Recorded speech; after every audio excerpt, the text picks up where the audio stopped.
के लहरों को भी पता न लगे। कैसे चली अब के हवा तेरे शहर में,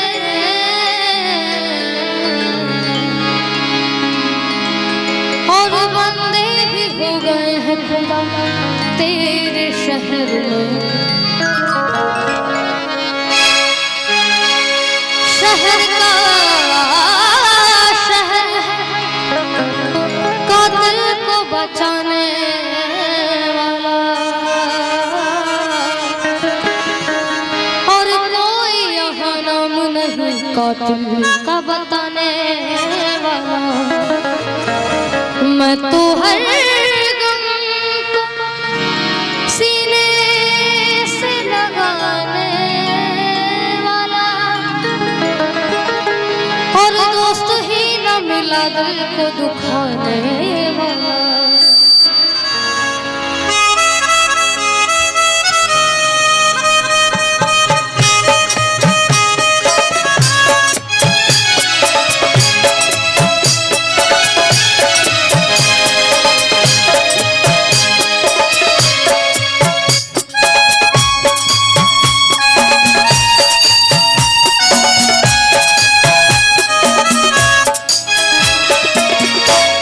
हम तेरे शहर में आए मुसाफिर की तरह, हम तेरे शहर में आए मुसाफिर की तरह।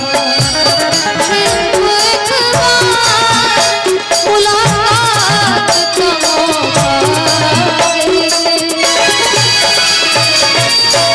हम तेरे शहर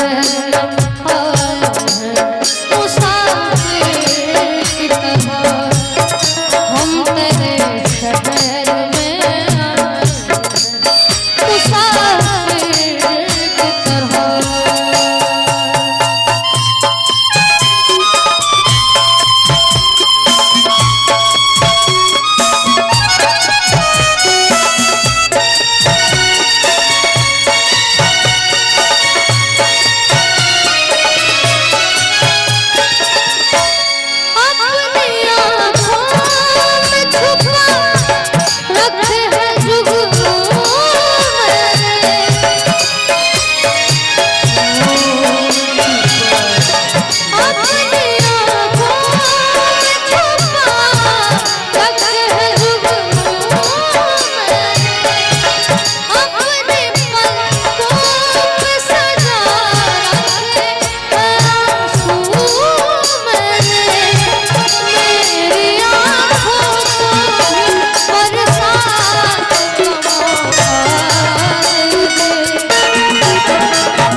तेरे शहर आए हैं मुसाफिर की तरह हम तेरे शहर में आए हैं मुसाफिर की तरह हम तेरे शहर